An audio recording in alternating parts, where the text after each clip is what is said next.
Survivor कहते हैं पानी आने से पहले एक ब्लास्ट जैसी आवाज सुनाई दी, जैसे पहाड़ खुद फट गया हो। सबसे हैरान करने वाली बात यह है कि हिमालय के लिए यह वार्निंग कई दशकों पहले ही दी जा चुकी थी। हिमालय की कहानी 25 करोड़ साल पहले शुरू हुई थी और आज भी Himalaya 5 millimetre per year grow कर रहा है। इस मोमेंट के पीछे 3 मेजर फोर्सेस काम करती हैं, जो धरती के अंदर टेक्टोनिक प्लेट्स को हमेशा मूव करती हैं। जब एक सुपर कॉन्टिनेंट पैंजिया टूटकर 2 हिस्सों में बंट गया, ऊपर लोरेशिया और नीचे गोंडवाना, माउंटेन्स अपने ओरिजिन के हिसाब से अलग अलग टाइप्स के होते हैं।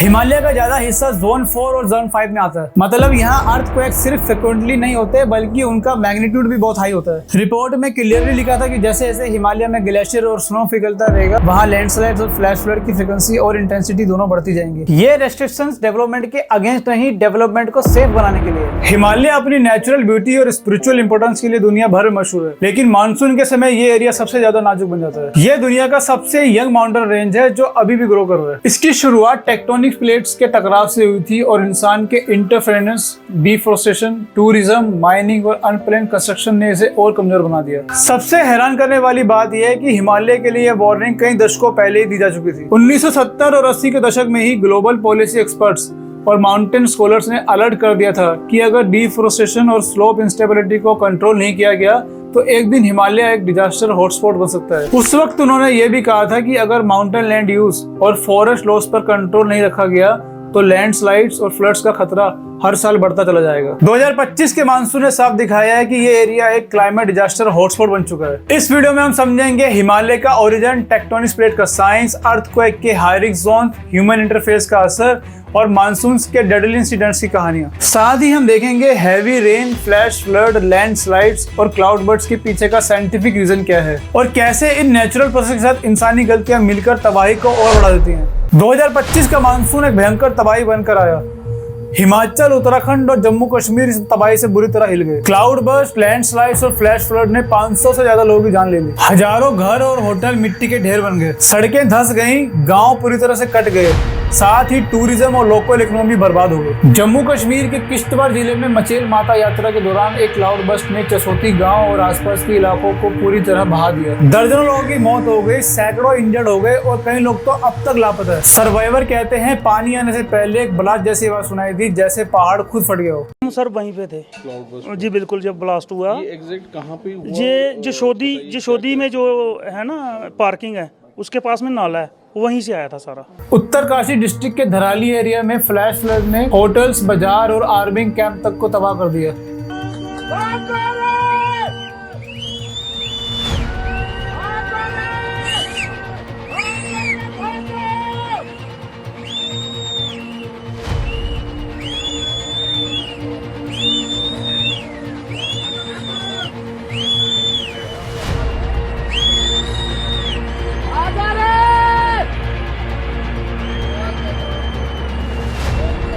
चारधाम यात्रा तुरंत रुक गई और दर्जनों लोग, जिनमें सोल्जर भी शामिल थे, लापता हो गए। मंडी, कुल्लू और शिमला बेल्ट में लगातार बारिश ने तबाही मचा दी। 300 से ज्यादा लोगों की जान चली गई, हजारों सड़कें बंद हो गई और पुल तेज बहाव में बह गए। हिमाचल गवर्नमेंट ने 1500 करोड़ का रिलीफ पैकेज अनाउंस किया, लेकिन जो जिंदगी चली गई उन्हें वापस नहीं लाया जा सकता। देहरादून में सिर्फ 24 घंटों के अंदर रिकॉर्ड 1136% ज्यादा बारिश हुई, जिसके बाद नदियां अपने किनारे तोड़कर बहने लगी। शहर में अर्बन फ्लडिंग ने घरों को डुबो दिया, दर्जनों लोगों की मौत हो गई और हजारों लोग अपने घरों से बेघर हो गए। डोडा और जम्मू में एक के बाद एक क्लाउड बर्स्ट आए, हाईवेज और ट्रेन सर्विस टूट गई, संपर्क पूरी तरह से कट गया। लोग ऐसे फंस गए कि दुनिया से उनका रिश्ता ही टूट गया। 4 आदमी थे, वो पानी के साथ ही बह गए, तो हमने रोशनदान तोड़ के पीछे से हम निकल गए। तूफान आया, कुछ गाड़ियां बह गई, कुछ मलबे के नीचे आ गई, तो मेरी गाड़ी भी नीचे आ गई। सबसे हैरानी की बात यह है कि इस तरह के एक्सट्रीम इवेंट्स की वार्निंग पहले ही मिल चुकी थी और 2025 में जो कुछ हुआ उसकी वार्निंग IMD ने सीजन के शुरुआत में दी थी। उन्होंने इम्पैक्ट बेस्ड फोरकास्ट में बताया था कि इस बार हैवी रेनफॉल इवेंट्स रिकॉर्ड तोड़ सकते हैं। बाद में down to earth, the Hindu और मोंगा बे जैसे मीडिया आउटलेट्स ने अपनी रिपोर्ट में लिखा कि बारिश के इवेंट्स तो नेचर का पार्ट है, लेकिन इंसानी गलतियां जैसे slope cutting, flood plain encroachment और इलीगल कंस्ट्रक्शन उन डिजास्टर को मल्टीप्लाई कर देती है। Intergovernmental panel on climate change, जिसे यूनाइटेड नेशंस और वर्ल्ड मीटरोलॉजिकल ऑर्गेनाइजेशन ने दुनिया के लीडिंग क्लाइमेट एक्सपर्ट के साथ मिलकर बनाया था, 2012 के बाद अपनी मल्टीपल ग्लोबल रिपोर्ट्स में क्लियरली वार्न कर चुका था कि हिमालय में extreme rainfall, glacial lake burst और कंपाउंड डिजास्टर तेजी से बढ़ने वाले हैं। उन्होंने यह भी कहा था कि फ्लैश फ्लड्स, लैंडस्लाइड्स और कंपाउंड डिजास्टर एक चेन रिएक्शन बना सकते हैं, लेकिन उन वार्निंग्स को कभी ग्राउंड लेवल पर इंप्लीमेंट ही नहीं किया गया। यह सिर्फ 2025 की बात नहीं, हिमालय पहले भी ऐसे विनाशकारी पल देख चुका है। 2013 में केदारनाथ फ्लड हुआ, जहां चोराबाई ग्लेशियर लेक बर्स्ट ने मंदाकिनी रिवर को एक विनाशकारी फ्लड में बदल दिया। हजारों लोगों की जान चली गई और सैकड़ों लोग लापता हो गए। 2021 में चमोली डिजास्टर ने सबको हिलाकर रख दिया। ग्लेशियर का हिस्सा टूटकर नीचे गिर गया, हाइड्रो पावर प्रोजेक्ट तबाह हो गया और 200 से ज्यादा जिंदगियां खत्म हो गई। वाडिया इंस्टीट्यूट और IITs के रिसर्चर ने उसके बाद वार्न किया था कि हिमालय के नाजुक पहाड़ी एरिया में ब्लास्टिंग और हाइड्रो प्रोजेक्ट रिस्क को और बढ़ा रहे हैं। उन्होंने स्लोप स्टेबिलिटी ऑडिट्स और हैजर्ड बेस्ड प्लानिंग की डिमांड की थी, लेकिन आज भी वही कंस्ट्रक्शन और माइनिंग जारी है। 2023 में हिमाचल ने रिकॉर्ड बारिश देखी, जहां मल्टी स्टोरी बिल्डिंग्स और बाजार लैंडस्लाइड्स में धंस गए, लेकिन हमने उस ट्रेजेडी से भी कुछ नहीं सीखा। सबसे दुख की बात यह है कि हर ट्रेजेडी के बाद वार्निंग दी जाती है, पर उसे दोबारा इग्नोर कर दिया जाता है। अब सवाल यह है कि हिमालय बना कैसे। यह समझने के लिए हमें धरती के अंदर जाना होगा, टेक्टोनिक प्लेट की कहानी तक। अर्थ की आउटर क्रस्ट सॉलिड सरफेस नहीं बल्कि बड़े स्लैब्स में डिवाइडेड है, जिसे टेक्टोनिक प्लेट्स कहते हैं। इन प्लेट्स के नीचे एक गर्म और पिघली हुई लेयर होती है, जिसे एस्थेनोस्फीयर कहते हैं। ये टेक्टोनिक प्लेट्स इसी लेयर पे फ्लोट करती हैं और धीरे धीरे मूव करती रहती हैं। इस मूवमेंट के पीछे 3 मेजर फोर्सेस काम करती हैं, जो धरती के अंदर टेक्टोनिक प्लेट्स को हमेशा मूव करती हैं। सबसे पहला फोर्स है मेंटल कन्वेंशन करंट्स। जैसे बर्तन में पानी गर्म करने पर बबल्स उठते हैं, वैसे ही धरती के अंदर मोल्टन रॉक्स सर्कुलेट होते हैं और प्लेट्स को धक्का देते हैं। दूसरा फोर्स है स्लैब पुल।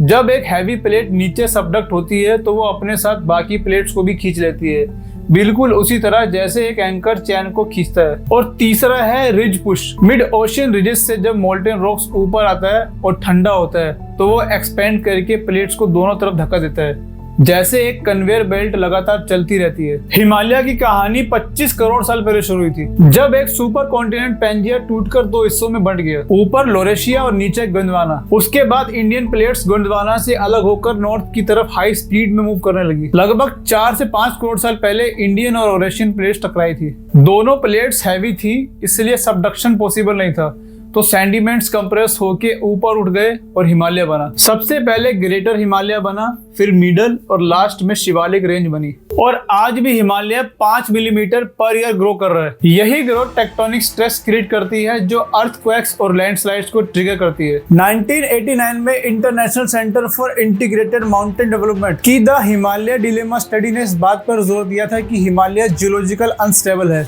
और यहाँ की स्लोप इंस्टेबिलिटी एंड डिफोरेस्टेशन एक दिन मैसिव डिजास्टर का कारण बन सकती है। उस रिपोर्ट ने वार्न किया था कि अगर हिल टाउन्स और इंफ्रास्ट्रक्चर बिना हैजर्ड असेसमेंट के एक्सपेंड किए गए तो उनके नीचे के स्लोप्स कोलैप्स होने लगेंगे। लेकिन तब से आज तक कंस्ट्रक्शन का पैटर्न वही बना हुआ है। 1990 में IPCC के पहले असेसमेंट रिपोर्ट ने भी क्लियर वार्निंग दी थी कि climate change high mountain hydrology को अल्टर करेगा और एक्सट्रीम वेदर इवेंट्स के रिस्क को बढ़ाता रहेगा। इसके बाद आने वाली हर IPCC रिपोर्ट ने हिमालय को एक हाई रिस्क माउंटेन सिस्टम कहा। 2004 से 2010 के बीच IPCC की 4th असेसमेंट रिपोर्ट ने भी ग्लेशियर रिट्रीट, एक्सट्रीम रेनफॉल और स्लोप फेलियर के लिंक को प्रूफ किया। रिपोर्ट में क्लियरली लिखा था कि जैसे जैसे हिमालय में ग्लेशियर और स्नो पिघलता रहेगा, वहां लैंडस्लाइड्स और फ्लैश फ्लड की फ्रीक्वेंसी और इंटेंसिटी दोनों बढ़ती जाएंगी। इस पॉइंट को समझने के लिए हमें पहले अर्थक्वेक जोन समझने होंगे। पूरे देश को अर्थक्वेक रिस्क के हिसाब से जोन्स में डिवाइड किया गया है, जोन 1 से जोन 5 तक। जोन 1 सबसे सेफ माना गया है और जोन 5 सबसे डेंजरस। सबसे पहला है जोन 1, जो वेरी लो रिस्क में माना जाता है। इंडिया में पहले डेक्कन प्लेटियो और राजस्थान के प्लेन इस जोन में आते थे,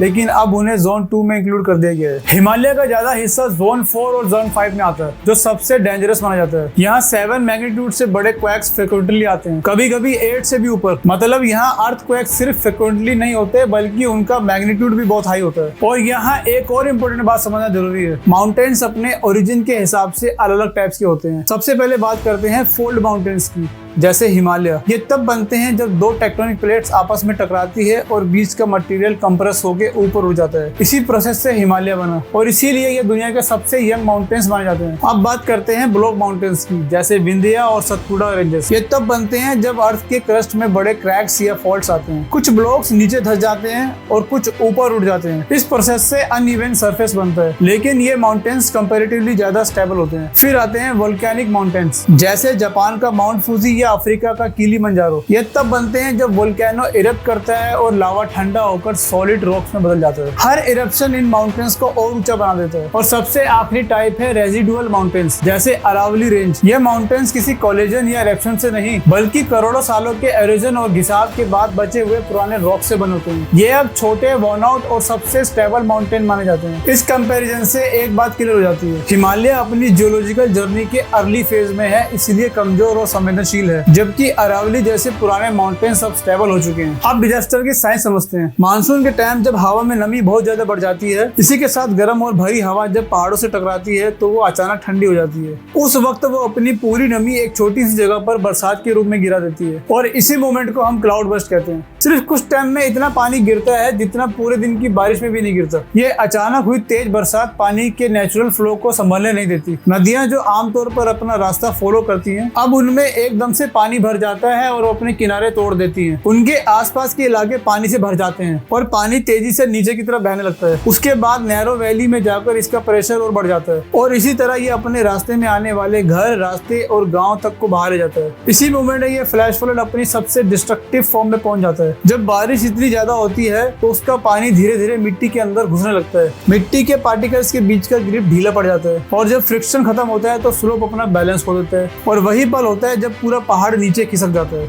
इसको ही हम लैंडस्लाइड्स कहते हैं। अगर उस स्लोप पर सड़क, बिल्डिंग या घर बने हो तो वो सब उसके साथ गिर जाते हैं। लेकिन कहानी यहीं खत्म नहीं होती। नेचर तो अपना काम कर ही रहा होता है, लेकिन इंसान उसमें तेजी से इंटरफेरेंस करता है। माइनिंग, ब्लास्टिंग और अनप्लान्ड कंस्ट्रक्शन पहाड़ों को अंदर से कमजोर कर देते हैं। जब हम लोग रोड बनाने के लिए पहाड़ काटते हैं, टनल ब्लास्ट करते हैं या माइनिंग करते हैं तो उनका नेचुरल बैलेंस टूट जाता है। फिर जब हैवी रेन आती है तो ये ऑलरेडी वीक स्लोप्स और जल्दी गिर जाते हैं और एक नेचुरल प्रोसेस एक विनाशकारी डिजास्टर बदल जाता है।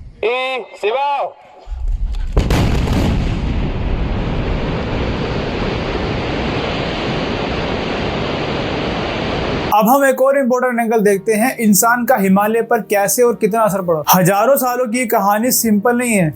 शुरू में सब कुछ बैलेंस में था। लगभग 1500 BC से लेकर 600 CE तक का जो एंशिएंट पीरियड था, उस वक्त हिमालय का लैंडस्केप बिल्कुल अलग था। तब यहाँ ह्यूमन एक्टिविटीज बहुत लिमिटेड थी। छोटी बस्तियां और टेरेस फार्मिंग जैसी लाइफ का बेस बन रहा था। इंडस वैली सिविलाइजेशन जो दुनिया की सबसे पुरानी और सबसे एडवांस सिविलाइजेशन में से एक थी, ये पाकिस्तान के सिंध, पंजाब, हरियाणा, राजस्थान और गुजरात तक फैली हुई थी। ये लगभग 3300 BC से 1300 BC के बीच एग्जिस्ट करती थी। इन लोगों को हम आमतौर पर इंडस वैली पीपल या सिंधु घाटी के लोग कहते हैं। इनके बाद वाले ग्रुप्स धीरे धीरे हिमालय के नीचे वाले वैली में आकर बसने लगे और साथ ही सॉल्ट और मेटल का शुरुआती ट्रेड भी डेवलप होने लगा। पॉपुलेशन बहुत कम थी, इसलिए फॉरेस्ट पर प्रेशर भी बहुत कम था। थोड़ी बहुत फॉरेस्ट क्लियरिंग होती थी, छोटे टेरेस बनते थे, पर ना तो स्लोप डिस्टर्ब होते थे, ना ही नदियों का फ्लो बदलता था। साइंटिफिक स्टडीज भी उस टाइम के बारे में बहुत ही इंटरेस्टिंग क्लू देती है। नेपाल के मस्तंग रीजन की कैव्स में जो एंशिएंट ममीज और DNA का एविडेंस मिला, उससे पता चलता है कि 1500 BC से यहाँ ह्यूमंस की एक्टिविटी थी। फिर आता है अर्ली मिडिवल पीरियड, 600 CE से 1200 CE के बीच का वक्त। इस फेज में ह्यूमन एक्टिविटी क्लियरली बढ़ गई थी। रीजनल किंगडम जैसे कात्यूरी और पाला उभर कर आए। 8th सेंचुरी में आदि शंकराचार्य ने आज के केदारनाथ और बद्रीनाथ धामों को रीस्टैब्लिश किया। ये स्थल पहले से ही पूजे जाते थे, पर आदि शंकराचार्य ने उनकी ट्रेडिशन को फिर से स्ट्रॉन्ग बनाया और इन्हें एक प्रॉपर तीर्थ रूट का हिस्सा बना दिया, जिससे यात्राएं और रिलीजियस मूवमेंट और एक्टिव हुआ। साथ ही बुद्धिस्ट मठ, छोटे फोर्ट्स और सुरक्षा के लिए मजबूत इमारतें बनने लगी। ट्रांस हिमालयन ट्रेड ग्रो हुआ, ऑर्चर्ड्स और टेरेस फार्मिंग एक्सपेंड हुई और लकड़ी का इस्तेमाल भी बढ़ गया। फॉरेस्ट को पहली बार फ्रेगमेंटेशन का प्रेशर फेस करना पड़ा, क्योंकि तीर्थ यात्रा के रास्ते और ट्रेड रूट्स के आसपास के वुडेड एरिया काफी हद तक कट कर दिए गए। साइंटिफिक एविडेंस इस इस बात को और क्लियरली एक्सप्लेन करता है। ट्री रिंग स्टडीज में इस दौरान वुड यूजेस का नोटिसेबल स्पाइक्स और क्लाइमेट के फ्लक्चुएशन मिलते हैं। गढ़वाल में मेडिवल फोर्ट्स और स्ट्रॉन्गहोल्ड नेटवर्क का मैपिंग हुआ, जो बताता है कि ह्यूमंस ने कैसे पहाड़ों पर अपना परमानेंट बेस बनाना शुरू किया। अब आते हैं लेट मिडिवल पीरियड पर, 1200 से 1700 सीई तक। इस दौरान हिमालय में तीर्थ यात्रा के पुराने रूट्स और ट्रांस हिमालयन ट्रेड दोनों काफी बढ़ गए। मंदिरों, मठों और बढ़ती बस्तियों को बनाने के लिए लकड़ी की कटाई और ज्यादा होने लगी। फॉरेस्ट थिनिंग अब लोकल लेवल पर एक रियल प्रॉब्लम बनने लगा था। कुछ लोकल रिकॉर्ड्स में तो विलेज स्वेलिंग तक मेंशन है, यानी पूरे के पूरे गांव नीचे खिसक गए। क्लाइमेट स्टडीज भी बताती है कि मिडवेल वार्म पीरियड में बारिश कम हो गई थी, जिसकी वजह से वाटर स्ट्रेस और डिफोरेस्टेशन का इम्पैक्ट और विजिबल हो गया। फिर आता है कॉलोनियल पीरियड, 1815 से 1947 तक का फेज, और यहीं से हिमालय की कहानी चेंज होने लगती है। ब्रिटिशर्स ने यहाँ शिमला, मसूरी, दार्जिलिंग जैसे हिल स्टेशन बसाए, टी प्लांटेशंस एक्सपेंड किए गए, रेलवेज और मिलिट्री रोड्स बनाई गई और टिम्बर को कमर्शियल स्केल पर काटने का सिलसिला शुरू हुआ। इंडियन फॉरेस्ट एक्ट 1878 ने फॉरेस्ट को एक इकोनॉमिक कम्युनिटी बना दिया। इस सब का डायरेक्ट इम्पैक्ट हिमालय पर पड़ा। मैसिव स्लोप कटिंग हुई, पुराने फॉरेस्ट ब्लॉक गायब हो गए और कई कैचमेंट टूटकर अलग हो गए। ब्रिटिश रिकॉर्ड्स, बोटेनिकल सर्वेस और जियोलॉजिकल सर्वे ऑफ इंडिया की मैपिंग इस पीरियड का प्राइमरी साइंटिफिक एविडेंस है। इंडिपेंडेंस के बाद नया चैप्टर शुरू हुआ। 1950 से 1980 तक इंडिया ने डेवलपमेंट पुश दिया, जिसमें बड़े डैम जैसे भाखड़ा और टेहरी बनाए गए। हाइड्रो पावर प्रोजेक्ट एक्सपेंड हुए, बॉर्डर रोड ऑर्गेनाइजेशन ने माउंटेन्स को कट करके हाईवेज बनाए और टूरिज्म भी धीरे धीरे फैलना शुरू हुआ। पर इस डेवलपमेंट का साइड इफेक्ट भी था। Massive blasting,